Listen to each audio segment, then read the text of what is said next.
This episode is brought to you by Portland Distro. If you like underground music, movies, and more, go to portlanddistro.com for licensed merch, vinyl, CDs, and more. Plug in the discount code 10OFF, TENOFF, for a 10% discount at portlanddistro.com. Hey everybody, thanks for tuning in this week. We have Ryan Lipynsky. Likely, you know Ryan from bands like Unearthly Trance, The Howling Wind, Thralldom, Villains, Serpentine Path, and a ton of other killer bands. Most recently, Ryan is a founding member of Reeking Aura, a band that I'm really stoked on.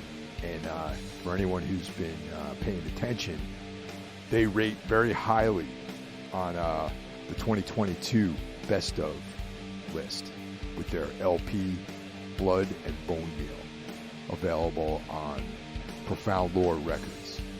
Reeking Aura is kind of a death metal supergroup featuring members that have done time in bands like Artificial Brain, Buckshot Facelift, and Biolich. So this is going to be a really cool episode if you're into death metal and stuff like that. Before we get going, I want to shout out my fellow horsemen of the podcasting apocalypse. Of course, that is Horror Wolf 666, hosted by Brandon Legion, Jackie Smith of Into the Necrosphere, a podcast that has enlightened me to a ton of great bands. And I have to thank Jackie for his diligence in seeking out some lesser-known bands. And my musical catalog has expanded quite a bit. This is Everything Went Black, of course. I return on Thursdays with my co-hosts, Mike Scandato and Jeff Kashid, for Necromaniacs. Sunday, the Lord's Day, we return with Carl Hikara and Saul Knox for all things esoteric, arcane, and blasphemous. Before we get going, I just want to invite everyone, if you're interested in supporting the show, you can join the Patreon. For as little as $1 a month, you can support the show and get access to a metric ton of bonus material. Pretty much weekly, I got stuff coming out as bonus material. For $5 a month, you get all the bonus material, plus early access to these shows. And it's quite a deal.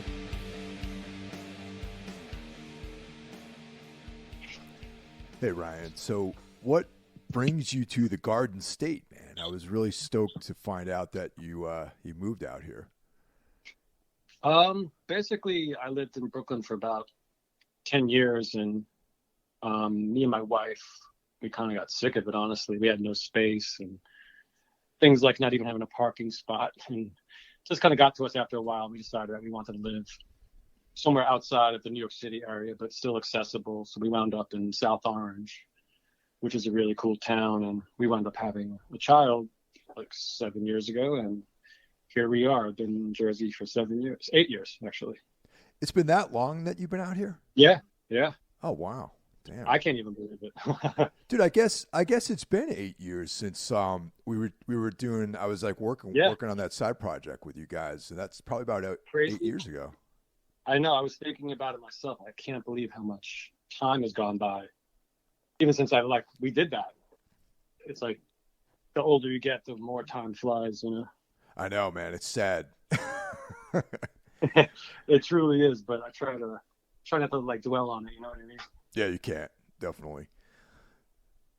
So I found out about this new band that you're in called Reeking Aura. And yes. I had no idea who was in the band. I just heard it. It was like one of those things where, you're on, in my case, I was on Apple Music, listening to a bunch of death metal, and then you get recommended some stuff, and then I hear Reeking Aura. Okay. Yeah. And then I'm like, oh, this band's sick. Let me check it out. It turns out that I know like half of the guys. Well, not half of the guys, but I know a couple of different members in that band. Right. Or I'm at least familiar with their past work. Like, I don't really know Will personally, but Right. Yeah, I'm a fan of Artificial Brain. You know, that's when I first saw him. Because we played with those guys like years ago, and you're in the band. Yeah. That's fucking awesome. Yeah, it's crazy. It started off as just a little project idea between me and Rick, who's from Gray Skies Fallen. Right. And we've talked for years, like, oh, we got to do a side project. Let's do a death metal side project, just, like old school. And so we always kicked around the idea. And I would say even almost, I think about 10 years ago, I came up with a few songs. We're like, yeah, let's do this. And then we talked about it, and then it kind of faded away. And I started just cataloging songs. And then we revisited the idea a couple of years later. And, him and the dudes from his other band, Buckshot Facelift, they were kind of inactive. And so Terrell and Tom both lived in New Jersey, and I moved to New Jersey. So like, oh, we should get together and jam. And that's where the beginning of Reeking Aura started. And once we kind of got some music going, those guys, Will was their vocalist in Buckshot Facelift. So they were like, oh, let's just get Will to sing in this band. And we kind of just started from there. Yeah, I knew that Will was also in Buckshot Facelift, but I've only ever seen him play in Artificial Brain. And I remember the first time I saw them was out in Ridgewood at that place. Some fucking little tiny spot out there. It was them, Imperial Triumphant, Ava Turner, and that kind of bill. Right. And I was like, man, these guys are fucking killer, man, because it's got the super technical stuff, and then it's got the ignorant like slams, and I was totally right up my alley. You know what I mean? Yeah, absolutely. And so as far as like getting together with like he's out in Long Island, I think, right? Yeah, Will's out in I think like Huntington area, and our drummer is also out in Long Island, Sam. So we have 2 members from Long Island, 3 from Jersey, and Rick is out in Pennsylvania, so we're spread out. So how do you work out the logistics of practice and all that? It's kind of interesting with this band is that we all do a lot of homework on our own, and for the most part, I wrote majority of the music, so I demoed them to like a drum machine, just rough sketch, and I'd send it to everyone, and everyone's like such pros, and they kind of learn the parts, and we discuss it, and we get together just a handful of times to rehearse, and we just pull it together like that. It's kind of like we're not super serious about rehearsal, but we're all super serious about making sure everyone's got their stuff together once we do rehearse. So it's a lot of like preparation and homework. That's kind of the way things are going these days. I find that even within my own process, I'm approaching things in a similar way, It's kind of frees you up a bit, because I think sometimes you get into the idea of just rehearsing every week and like just grinding it out when there's kind of other ways you can do things that can be just as like productive. And in some ways, I'm sorry, go ahead. Sorry. It just depends on the players, if some people are really like intuitive and other people like to just, kind of feel it out. So it depends on, and everybody in Reeking Aura is really like, honestly, everybody's talented. So it's like, makes it super easy. Yeah, definitely, man. And I find sometimes, like, I don't know your experience, but like, it's almost counterproductive when you get too many guys in the room together and you're trying to write songs. Do you know what I mean? It sounds weird, but I think that's also the case too. It's definitely, the old too many cooks in the kitchen thing can always happen if you're trying to write together. But I think it's always important to have something to bring to the table. And there's a lot of people in the mix. So, there's a focus, and like, we're a band that makes like the most use of our time as we possibly can. So we're always like straight down to business. So where is the actual meeting spot where you guys all get together? Is it somewhere in between everywhere, or what's that? Through the history, originally we rehearsed at Tom's house for a long time, who's our bassist, and he had a kid, actually had 2 kids. So we stopped rehearsing there a couple of years ago. And in that time we got a new drummer, and Sam, who played on the album. So Sam's out in Massapequa. So depending on who was available, certain people would go out and rehearse with them. So we didn't always do full band rehearsals, which is kind of an interesting, it was more like getting Sam caught up on the material that we had already ready to go. So because of like the pandemic, we did our demo or our EP we just finished it before like March 2020, and then everything shut down, and so all we did was write and kind of get prepared. In the process, we lost our original drummer Keith, and so we just waited to find a drummer. And once we found a drummer, we had all this material ready to go. So it was a matter of just like having him catch up to where we were at with the material. And then once he learned it really quickly, so it was awesome to like just jump in the studio with him, and he knew like all the songs. And once we knew that, like that he could just learn so quickly, it kind of just like everything went very smoothly. Did you produce the demos like internally, like within the band? Did you guys have like a recording set up and just kind of worked on it together? Or as far as like the I demo ideas at home through GarageBand or whatever. I just like create drum beats and stuff. I've been doing it for years, and so I'll send them my primitive idea, like nothing fancy, just to kind of get the idea down. Like here's the 5 riffs, 4 riffs, whatever, and then we may fine tweak it and adjust as needed. And those guys also add in all their harmonies and stuff. Like I kind of come up with the basic, riffs and simple root notes, and like Terrell and Rick do a lot of like harmonies and counterpoints and cool stuff that like makes the riffs kind of sound more unique and just jumps out, because we have 3 guitars. So we try to make it interesting. 3 guitars, man. I wonder what that's like. That's like live. That must be crushing. It is, but it's also like, it's a little like chaos, because I'm not used to it. I'm used to, in Unearthly Trance, I was the only guitarist, so like I always heard my stuff. So when you hear all this other stuff going on, like you have to really remember where you fit in the mix, so you can kind of get lost. It's kind of, it's interesting. Like it's like a wall of sound just like coming out, but it sounds great in front, but on stage it's a little chaotic. I really want to see you guys. Like I haven't, I know you're playing, or either you played or are playing out on Long Island at some point. I think. Yeah, a couple of weeks ago we played Long Island with Pyrexia, and that was right awesome.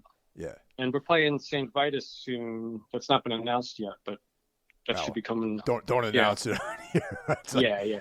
That's coming up. It's coming up in a couple months, right? For sure. Yeah. All right, so I'm going to make it out for that, if definitely, man. Awesome. Because I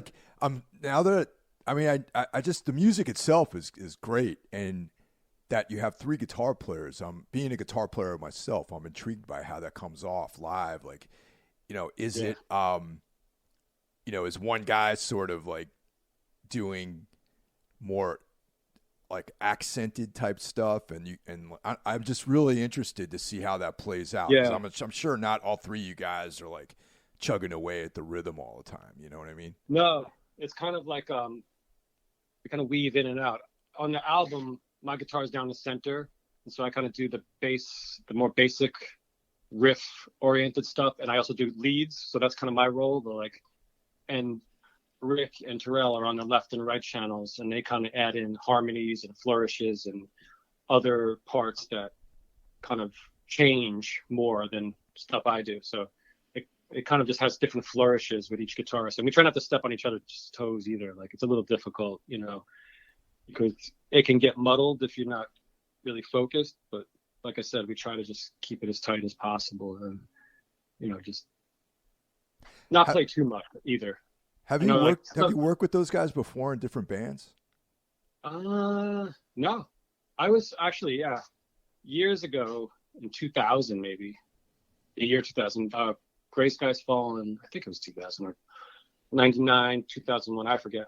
They played San Antonio Metal Fest, and they needed a bassist. So I filled in and played bass for Gray Skies Fallen at a metal fest years ago. I've been friends with those guys ever since. Unearthly Trance played with Gray Skies Fallen a lot, and we just knew those guys forever.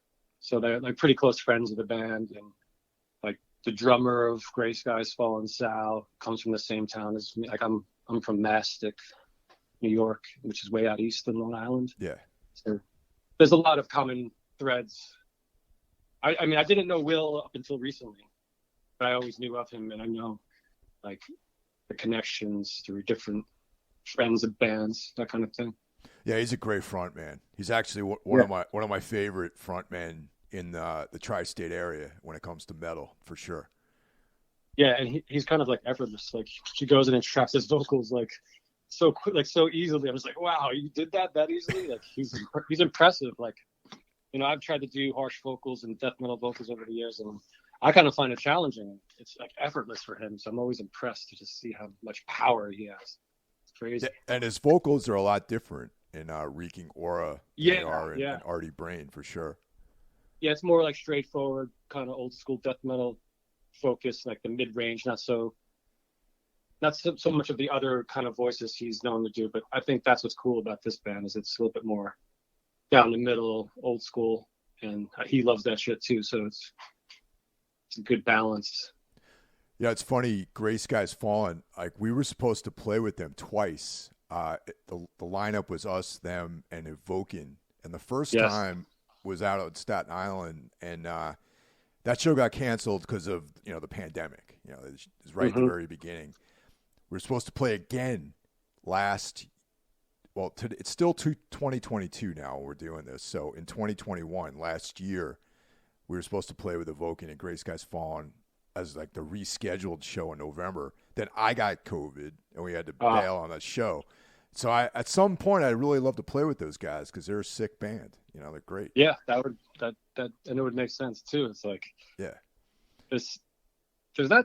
I mean, I've thought about it. There's not too many local, like, you know, metal bands that are really have been stayed around for a while. Like, a lot of bands come and go in the New York area, and so it's interesting that like a lot of the older bands still kicking that haven't really, like Gray Skies, like they've done stuff, but they're still kicking around, like they're hungry to do stuff. So it's cool. Yeah, definitely. So I'm only really familiar with the LP, Blood and Bone Meal, and I haven't gotten around to listening to the EP yet, Beneath the Canopy of Compost. So was that, now the material that you had written, that sort of compiled over the years, is it spread out among both of those releases, or is it primarily on the EP? The EP is the first 3 songs I wrote. Okay. For sure. And then from there, it kind of gets a little different. We picked and choose which like songs we wanted to use for the album. But for the most part, it kind of just went in sequential order as I wrote, because the first couple of songs I wrote a long time ago. And I think the first 4 songs were written a long time ago. And then the rest were written after we got together and did the early stages of the band. So it's like, it's not too different. I mean, we recorded it with Colin, just like the album. And so it has the same feel, different drummer. But I think the album, we just like developed stuff a lot more, for, you know, with 3 guitars and just the overall vibe of the band. Yeah, I imagine Colin. I'm a fan of Colin's work. Someday I'd like to go out there and work with him at some point, you know. But he's kind of like the go-to guy, it seems like, in the New York metal, you know, world. And you know, he does a really good job on all this stuff. And man, trying to mix like 3 guitars is definitely, seems like it would be a challenge, like finding the place for each one of those instruments within the mix. You know what I mean? Yeah, it was a challenge, and I think we approached it kind of by like having different guitar sounds, like going like I went with my old school solid state guitar amp to get that old school like death metal feel, and Rick had a more modern sound. And so it was just like we used different sounds and we try to cut through in different ways. But like I said before, the main way we did it was having each guitar being a different, you know, the center where I am and Rick and Terrell are on the left and right channels, pretty hard pans. So it's like, that's how I think we're going to do it moving forward. And even how we set up live, it's kind of like we have to have some sort of spectrum of sound where we each belong, placement. You mentioned a solid state amp. Are you using like what, Randall's or Laney's or something like that? Ampeg. Ampeg, okay. Yeah, Ampeg VH150, SS150. But the old 90s Ampeg solid state. It's like the Ass-Suck amp, I think, right? Yeah. And like I God used a few, you know, and Soylent Green, a couple other bands over the years have used them. They're really loud and like heavy, but it's only for certain things. But for death metal, it's perfect. Yeah, I know Sammy from Goat Whore is a big fan of the solid state amps. Like, he uses Randall's pretty much exclusively. I have a Randall too, but it doesn't work anymore. But my first amp was a Randall solid state, so I've actually played a lot of solid state amps over the years because they've like lasted, honestly. Well, yeah, on the road too, man. Like you don't have to worry about tubes breaking, and there's less maintenance on those types of amps too. Yeah, if you get them set up properly, they'll last forever. Like it's kind of. I have two of these amp bags that I've had over 20 years. So one of them 15 years, one of them 20 years, and I still use them. Now, just on for my own information, do those have like the gain? Do you need a pedal or do you use the actual amp gain? They have a good amount of gain, but I've always used a boost in front of them, so I kind of hit the front end hard. But they have a lot of gain and an extreme amount of low end, so they definitely crank. It's funny that now it turned into this kind of gear talk, but that's okay. It's funny, like I played through a 5150. I have the EVH and I got the PV, and then before that I was using a dual rectifier, and I've always put a tube screamer, even with those tube heads too, because there's something about putting like that kind of pedal in the front. It just tightens it up a lot too, I agree, and I think it kind of comes from the old school metal way, like tube screamer in front of the like old school Marshalls, like classic metal sound, and there's something about that, like that mid-range push it gives to the distortion character that makes it sound awesome. And I think it's like a metal thing, like you just want to push it a little bit further, and you can kind of control a little bit more of the like the character of your guitar. So I think it's awesome. I'm not really a distortion pedal guy, but I have a Rat. That's my favorite distortion pedal. But otherwise, I use boosts to just kind of like crank up the level, not the tonal characteristics. It's like more definition, I think, or something, Yeah. And the other guys, they use like 6505s or 5150s. Yeah, we were using most of that, and that's the kind. Yeah, I think we used what Colin had in the studio. Actually, his amps are amazing. He has some old school 5150s, and Rick has a VHT amp that's pretty awesome. Oh yeah, man. Yeah, VHT made good stuff. I think that's they got bought by a company called Aguiar, I think, possibly. Yeah, right. Yeah.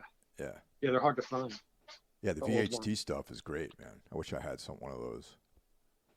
Yeah, we had a variety of different sounds, but I think, for this we just kind of really, I don't know, we just did it intuitively, and looking back, it's like, oh yeah, that makes sense. But the guitar gear is always something that I can always get really into. Yeah, totally. So who put out the EP?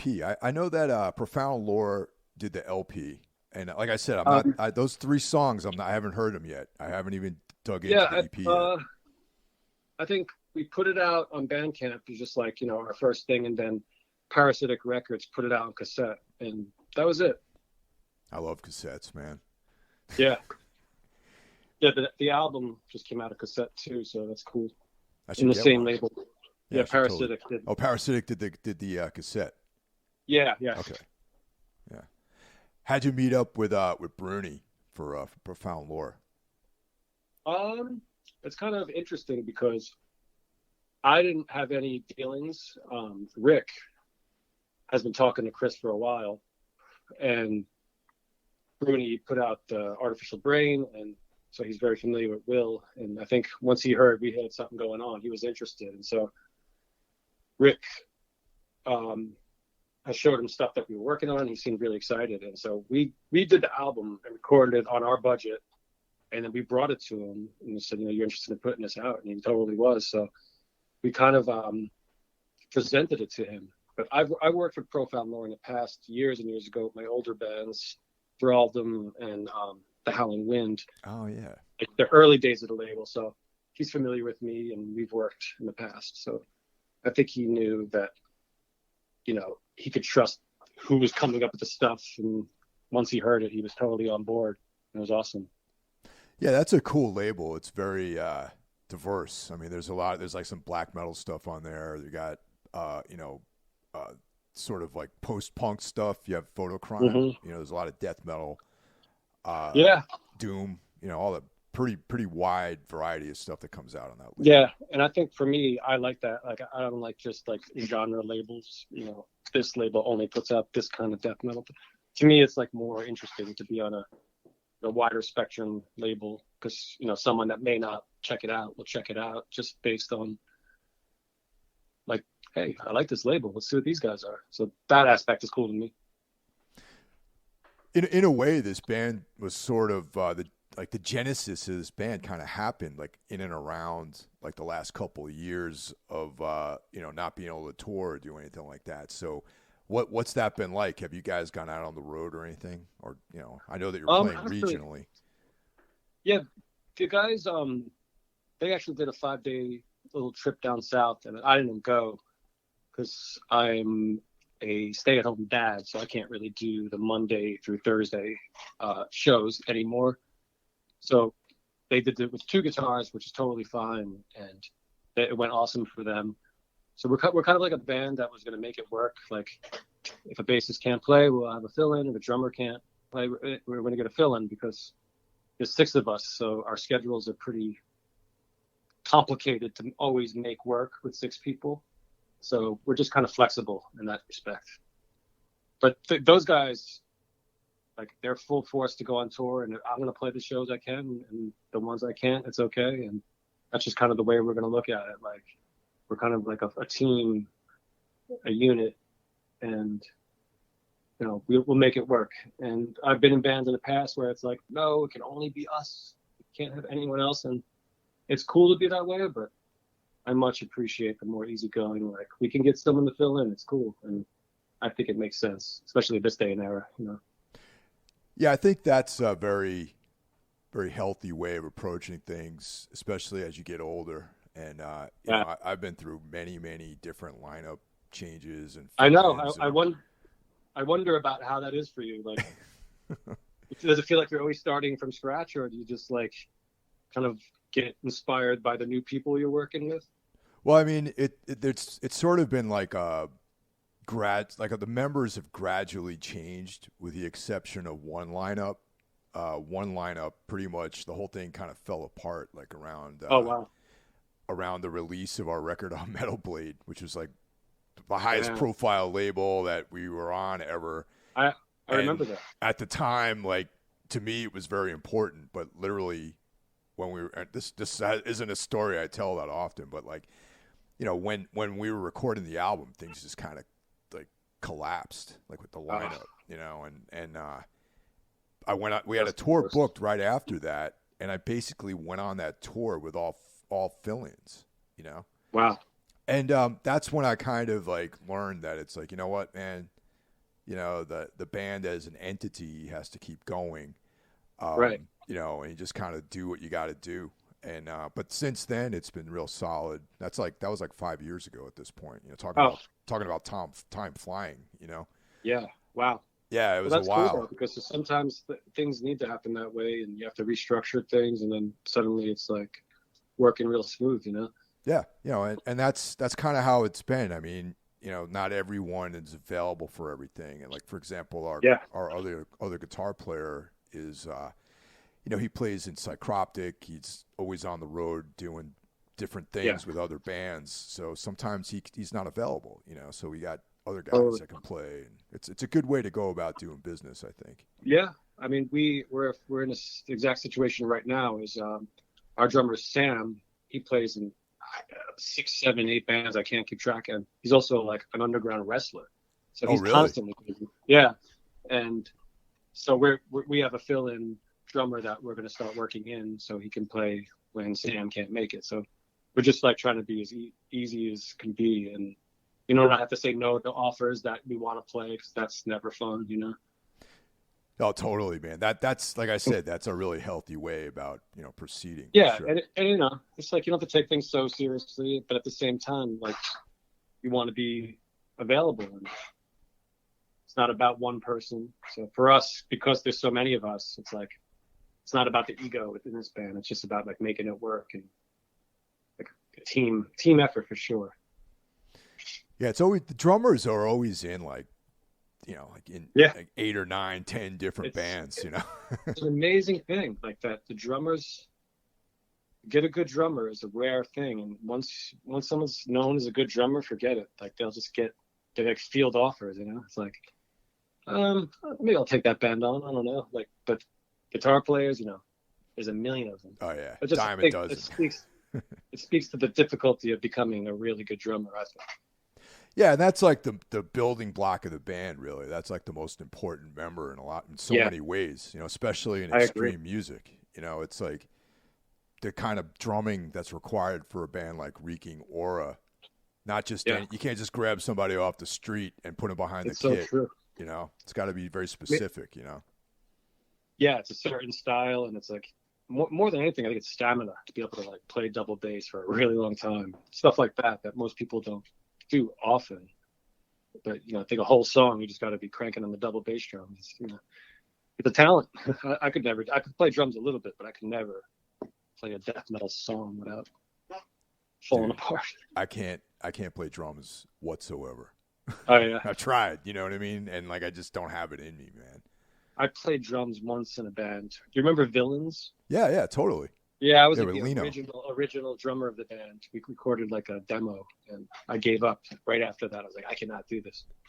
I have that demo. Oh, that's amazing. Yeah. I think we would have played back in the day. We played a show together either. Were you in Villains on that show? I was in Villains up to the second album. Okay, so yeah. All right. I was there. Yeah, one of the early members. Dude. Me and Jay Newman. That was at that place, the Rockstar Bar. Yep. and under the Williamsburg Bridge. Yeah, that place is classic. Dude, I don't even think that place exists anymore. I can't. No, I think it got like remodeled into a completely different building. Like you wouldn't even recognize it now. Yeah, that whole run that was at not West Street. What the hell is that called? Anyway, that area. It's like in Brooklyn. In Brooklyn, it used to be called the Ship's Mast, I believe, too. Yeah, Rocky. Remember the old guy? Oh, dude, that guy. I used to see him I used to lift weights at this gym in Williamsburg when I lived around there, and I used to see that guy like walk in, like you know, like wife beater. He would just walk in and like do a bunch of pull-ups and then leave. But he was like shredded. The dude at the time. At that time. He had to have been like 50 years old back then. Yep. He was tough. Dude, what's his story? Do you know what his backstory is? I have no idea. I know he died like a few years later or something after that. I'm pretty sure. But I know someone must know his story that I would love to know myself. Dude, I've like made up my own stories about that guy, like just observing him. I've seen so many bands at that place, and we played there. Yeah, that place is like early 2000s, like Brooklyn metal scene. That's where it was. Like all the underground band, like lots of bands played together there, like in just a tiny little, you know, crappy bar. We just basically set up our own shows, if I remember. Yeah. Like, oh yeah. I think you said like the show that we all played together was like us, Villains, and there was like a third band on that bill, and I can't even remember at this point. Yeah, I gotta find. I know exactly what you're saying. Maybe it was like Battle Torn or something like that, possibly. Yeah, definitely possible. Yeah, dude, that was like one of probably our 10th show or something like that. Man, that was cool. Wow. Yeah, it's crazy. Like, you know, what is that? 16, 17 years ago? I can't even keep track. Crazy. But that guy Rocky though, man, I always like would think like, you know, what's this guy? I'd see him around, you know, and I'm like, he's like probably like connected with the mob or something. Yeah. Or like definitely used to be a boxer, you know, or something. You know what I mean? Yeah, he looked like he could like kick someone's ass in the street, no problem, like whoever. But don't mess with him. That guy couldn't exist in that neighborhood these days, probably. Yeah, that's the sad thing about that neighborhood is like it really is completely different. Like it looks different. Like you don't even remember. You go down a certain street and like I don't know where this was, but I used to live on Grand Street. I can't even find where I used to live. Like it's like totally changed. Yeah, totally.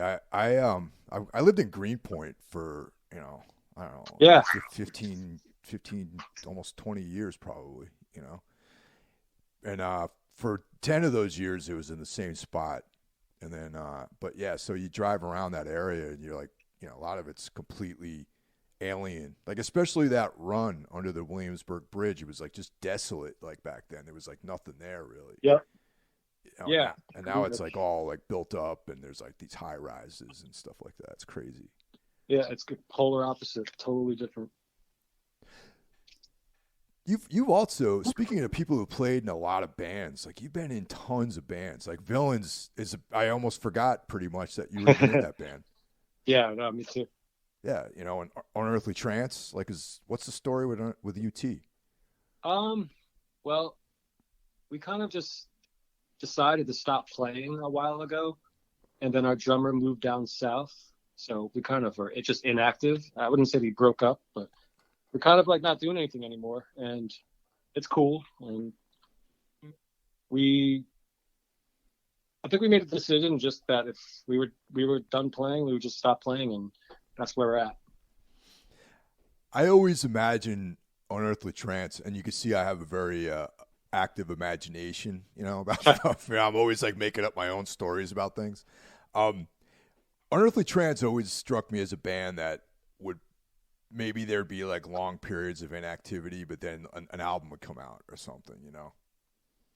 Yeah, there was for sure. I think in the early days we were much more active, and then over the years, like, yeah, we'd go a while without playing, and then because the thing with us is like we could put stuff together like very quickly because like it was just us three playing together for years and years and years. So we got really good at being really efficient, like with rehearsal and stuff, to the point where like we would just show up to shows, like make up the set list unrehearsed and play. That's like the kind of band we would be, just like very loose. But when we had like an album to do, we just like get serious and, you know, get the songs in order. And like I think recording was one of the favorite parts of Unearthly Trance because we always got creative and, you know, tried to make each album different than the last. I think we're the kind of band that's, you know, we were a little early to the party, so to speak, with like this kind of black doom sound in the early 2000s. And we kind of flew under the radar most of the time. So it allowed us, like, we didn't have this huge demand for us. So we could like chill for a while and then come back, like regrouped. Like we broke up in 2012 and we did Serpentine Path for a couple of years. Yeah. And then came back in 2015 and started doing Unearthly Trance again.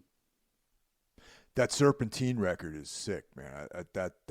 We actually played with you guys at Vitus, like when. That's right. Yeah, no, that was a great show, man.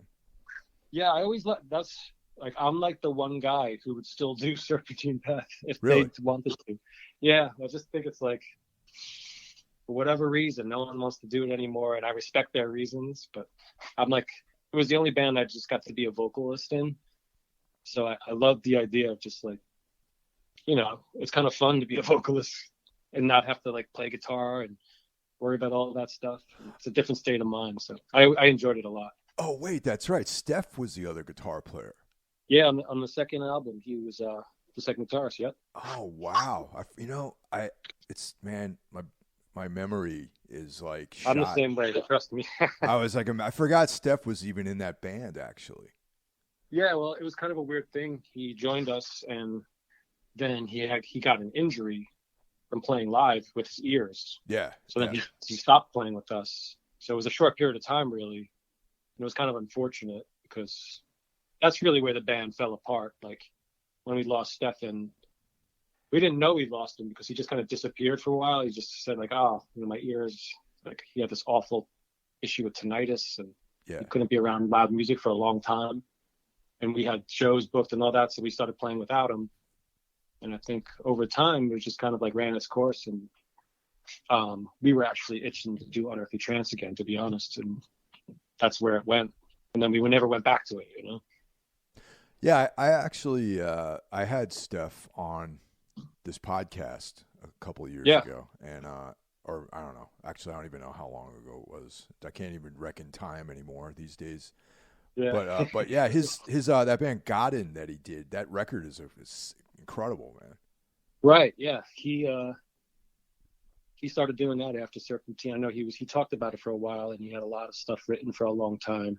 So he was always telling us about all these ideas he had, and I think for whatever reason it didn't work out in Serpentine Path, but he's the kind of guy that's like, he's got a vision and he's gonna find it, and it's cool because it's like that band is very Stefan, like it's his vision, and it's like he's a old school dude, you know, with Winter and all that, so he's an interesting character. Like he was the kind of guy that just like goes down his own path and has his own thoughts, and I respect him for that.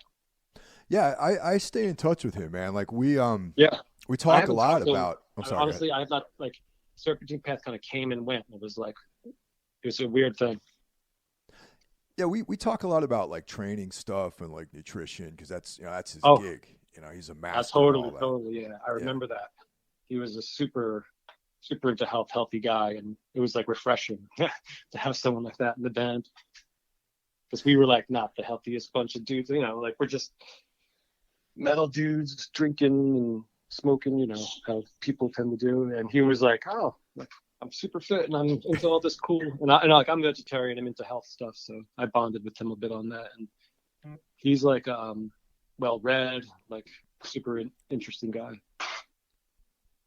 You know, with Unearthly Trance, you know, it was like a very interesting collection of stuff going on with the music. Cause I'd heard the band before I actually knew you guys personally, you know, and you know, because of the Relapse stuff, and I was a fan of that label for years, and you know, and there was like, you know, you guys released a bunch of material on that label, and I was also a big fan of Evoking, and it all kind of fit together, you know, but the approach that UT had was very very unique, I felt, because, you know, yes, there's a black metal thing, there's a doom thing, but also I felt like in a weird, subtle way, there was almost like this kind of like melodic, like pop sensibility to a lot of the way the songs were constructed and the way the vocals kind of worked, you know?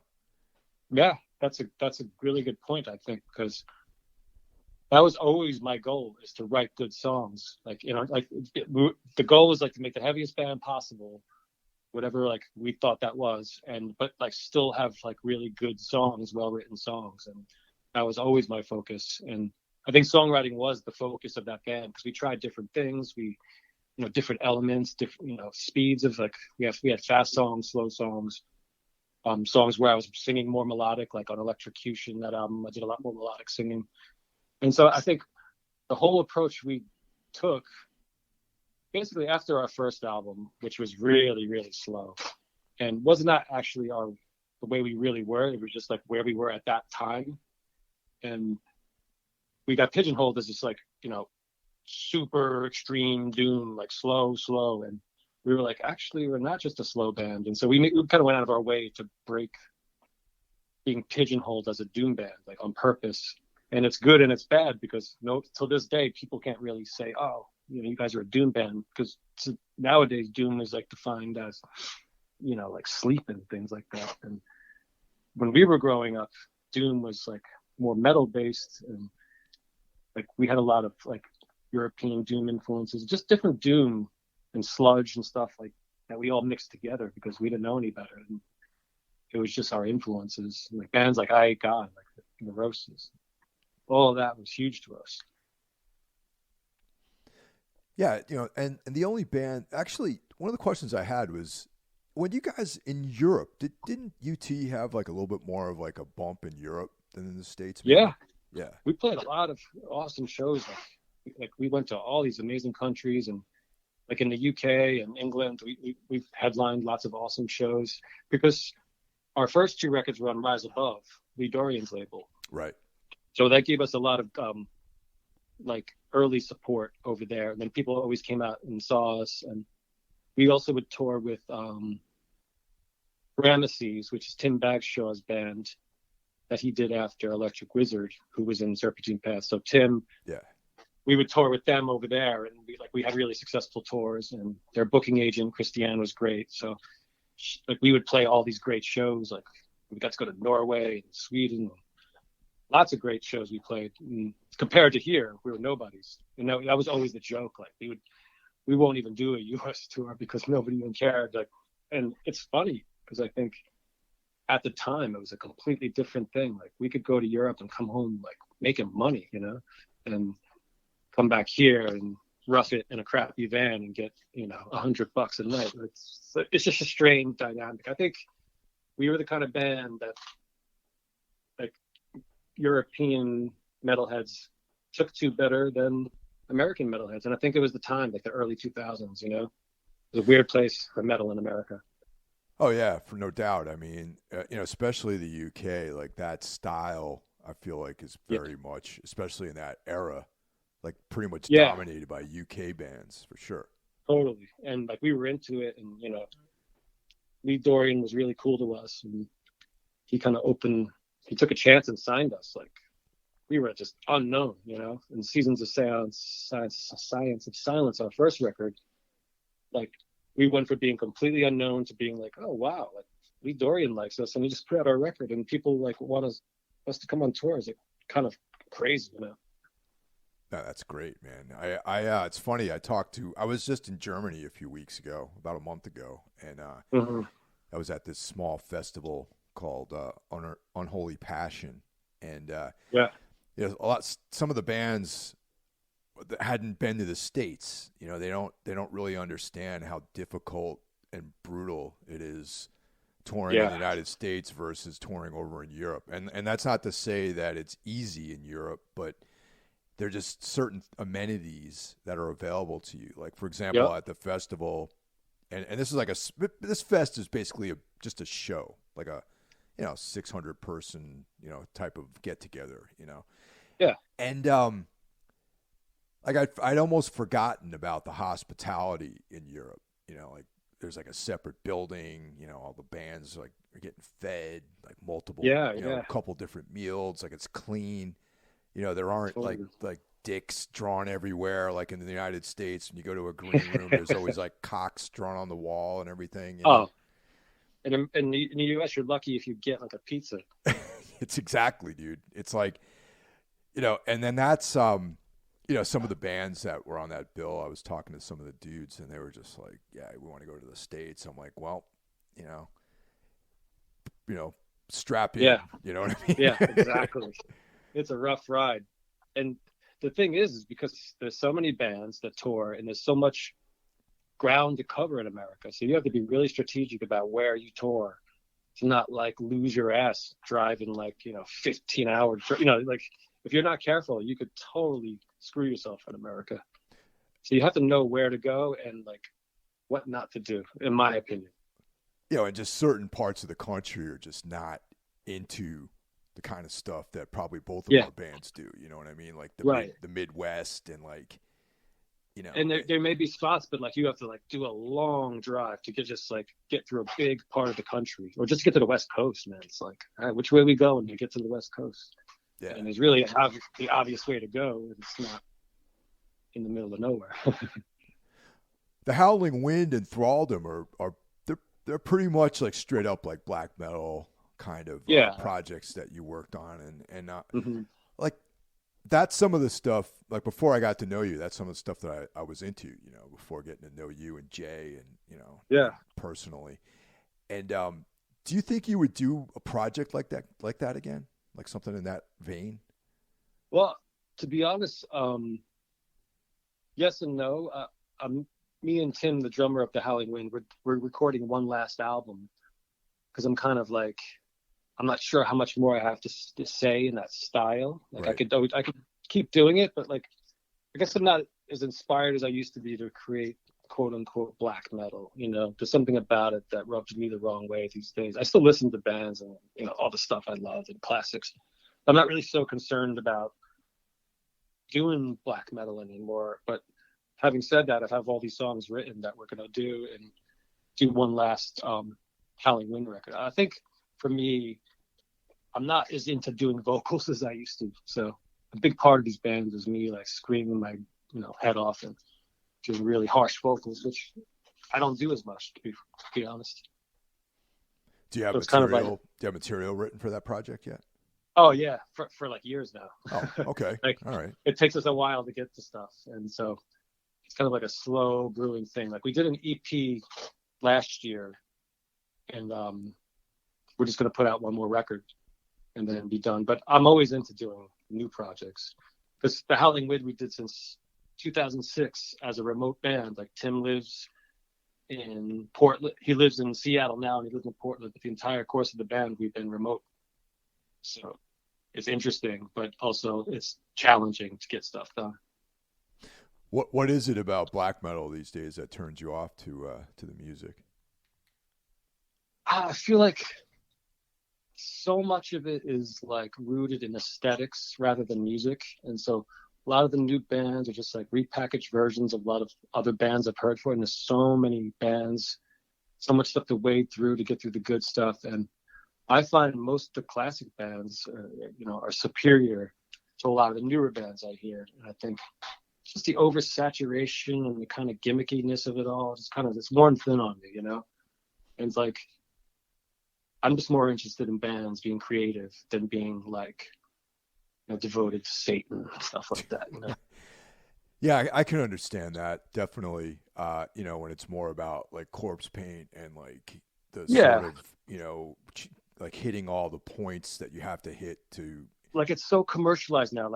There's no difference between a black metal band and like a metalcore band, and it's just another flavor of metal. Where I think years ago black metal was a little bit more of like outsider music.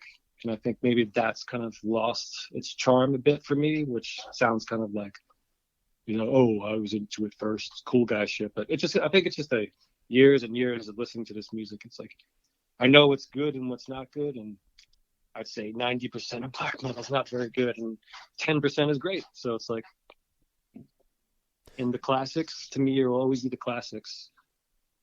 But it's just not really where my head is at. I guess maybe being a parent and stuff like that. Sure. Your brain changes a little bit, like what's important. And I'm not into religion or anything like that, but it's kind of like, I think being into black metal is like a religious thing almost. Like you have to like really be serious about like a satanic thing. And that's not me, Yeah. There's actually a lot of great bands that are active in that style that you have to look for it though. You know what I mean? If you're like, yeah, I mean, I definitely come across things here and there. Like it's not that I don't listen to it ever, but I think I used to be obsessed with it. Whereas now I'm just kind of like maybe moving beyond it. I don't know. The same thing with Doom. I'm like, I used to play in a Doom band forever, but I don't listen to it, What kind of stuff are you into, man? Like as far as music. To be honest, I listen to a lot of classic metal, a lot of old, my favorites, rather than listening to new stuff or digging into like bands I never heard before. But I'm not really in a place where I'm like discovering new music, honestly. So it's kind of like I'm just going through my collection, saying, "Oh, what about this?" Like more than looking for new. I'm just kind of like settling in with what I have and being content with that, because I don't know if my brain can handle like so much more music. Like you hear so much stuff, and I have tons of records I haven't even listened to. So speaking of classics, have you? I'm assuming you're a Celtic Frost fan, right? Oh, of course, yeah. For the holiday season, I gave myself a little present. I got that Dance Macabre box set of all the wow. LPs, which, it's funny. I have most of that stuff already, you know what I mean? But yeah, just having like the remastered versions on colored vinyl. There's a book, there's a poster, like cassette, like all that kind of stuff. That's awesome. Yeah, I love that kind of stuff. Like some of these Sabbath re-releases they've done, like just awesome, cool things that you can just really geek out on. Yeah, I mean, like I love digging into the past, honestly. There's something about, I think, the era when you got into metal, there's something special about it. Like that's been the magic with like as a young kid. So that's why like young kids, like I feel like metal, hardcore, punk, it's like, a young person's game, like, because they get into it and they get inspired and they want to do crazy shit. And then the older you get, you have experience and you think things a little differently. But I'm still into playing super heavy music, so it's like I always knew what I wanted to do, but as you get older, you approach things differently. That's the way I would say. I agree with that, man. One quick thing about Celtic Frost that I want to get your read on this. Is Okay. conspicuously, the Cold Lake record is absent from the Dance Macabre collection. So what are your thoughts on that? That's totally lame. That's totally lame. Like, there's good songs on that record, honestly. Like, to me, it's like, give it to everyone, warts and all. You know, like, don't filter something out that like you don't like anymore and say, oh, it never existed. Like, that's lame. You know. I found someone who agrees with me on this, because I quite like that record, actually. Yeah, my buddy Derek Schilling, he got me into Celtic Frost, and we used to like go. I used to go to his house, and he'd have Cold Lake, and we'd put it on and like, you know, trip out to it, because it's like, you know, they were like trying to be like LA Guns or something. You know, they were not trying to be the old version, but it's the character still came through. So I like some of the songs on that record, and I don't think they should sanitize the catalog, you know. I think it would have been really cool if he put that out on as part of that collection too. You know what I mean? Because like when I first heard about this thing, I was like, oh man, is he gonna do like, you know, Cold Lake? Is that gonna be part of it too? And yeah, it sucks, you know. But, you know, that's Tom. He's very dramatic. I don't even think that record is on like any of the streaming services either. You're probably right. It's like only on YouTube, you know? Yeah. I mean, I have my own copy of it, because like. Oh, do you? I don't have a copy of that. Yeah. You know. Maybe CD. No, I even have this. Yeah. I mean, I was a kid when it came out, so it's like, you know. Yeah, I wasn't hip to Frost when I was a kid. It took like more in my like early 20s. I got into them a lot. Yeah, I heard about them on an interview that was on a radio station. It was an interview with Lars Ulrich, and it was on the Metal Shop radio station show on WXCI, which is like a Western Connecticut college station when I was like in high school. And oh, cool. I was like, oh shit, man! He just listed all these bands. I should check them out, because I love the Metallica. Obviously, you know, to this day, I mean, those records are classics to me, but. So I tried to find a record by Celtic Frost, because, you know, back in the 80s, you couldn't just like, you know, call up something. You had to find the physical record somewhere. The only record that was available was Cold Lake. So that's probably the first Celtic Frost record I ever bought. And that's maybe, cool. You know, but it's I back it 100% though as a solid album. I get it. You know, because the other thing is, like, back in those days, like, you got a record and like you listened to it. Like, you didn't have the option of just like going through a million things before you decided what you want. You had to take your money, buy it, and live with it. And so like things that you didn't love at first, you might like just keep listening, or you try to understand it. But I think those days people took more time with listening to music as opposed to now, where there's so many options. Like, you know, you can listen to something for 10 seconds. It's like, next, something else. But back then it was like, so like whatever you brought home, you kind of got into. For me, like weird bands, like not a lot of people like. Yeah, you know, and also like that style, like back then, you know, I think people remember things differently maybe, but like I know when I was a kid, there was definitely a difference between Slayer and Motley Crue, right? But that bridge between the two was a lot more subtle than it became years later. You know what I mean? Like back then, like the metalheads I knew when I was growing up, you know, they like Scorpions, they like Motley Crue, they like Rat, they like Sabbath, they like Slayer and Metallica.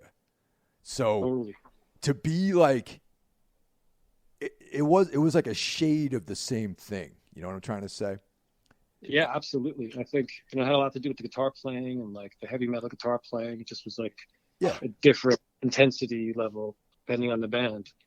But, you know, as time went on, you know, and maybe that's because I grew up like way out in the suburbs too, you know what I mean? And like, you only were able to get what you were able to get out there. You know, I'm not a particularly urban like dude.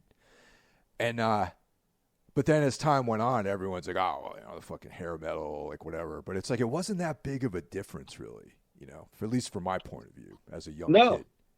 I think it was like a lot of the people afterwards, like, oh, I never listened to any of that stuff. That's not cool. Like, I grew up listening to plenty of hair metal bands, and and we didn't even call it hair metal back So that's like a revisionist term. Anyway. Absolutely, man. It was just heavy metal. Yeah, or like when it got really like if glam rock, we call it glam metal, like Poison, and that's when you knew like it was something different. Like right. But even But Poison, Wasp and like LA Rat Guns. is awesome. Yeah, LA Guns. I thought the first LA Guns record is great. Well, that's the thing. It's like Cold Lake is like LA Guns. He's wearing like an LA Guns shirt or something like that. And like I like the first LA Guns album. It's pretty awesome. Second one too, I think. Yeah, actually, the second one's Cocked and Loaded, I think, is the second one. Yeah. They had like more like sugary songs on that one, like catchy, like classic 80s songs. I just listened to the first LA Guns record like a couple days ago, actually. Show No Mercy, that stuff's all good stuff, man. Definitely. Yeah, they were cool. They were like them and Guns N' Roses at first. They were kind of similar vibes, but then they totally went off the charts. Guns N' Roses. Oh yeah, definitely. They're like a classic band, really, to a lot of people. I know. You think about like Guns N' Roses, just like they could just sell out around the world. Incredible. Well, Ryan, thanks a lot, man, for taking the time out of your day. And that was fun. I'm looking forward to checking you guys out in the coming months. And awesome. Yeah, man. So definitely, I'm gonna dive into the EP. I'm going out to Brooklyn tonight to check out Disassociate and Death Cycle. So I got a little bit of a drive. Where? They're playing at the Meadows. Wow, Ralphie boy. Yep, dude. It's like I was gonna see they reformed again earlier in the year, and I got sick, and I wasn't able to check them out. I bought tickets in advance, so I'm definitely gonna. It's holiday season, whatever. That's it should old be school. fun. Oh yeah, man, it's gonna be a lot of friends will be there tonight too. You there? Yeah, man. Oh, I lost you for a second. Oh no, I'm here. All right, dude. So happy New Year, and same to you, man. Yeah, man, and have a great weekend. Take care. All right, thanks a lot, man. You got it. Bye-bye.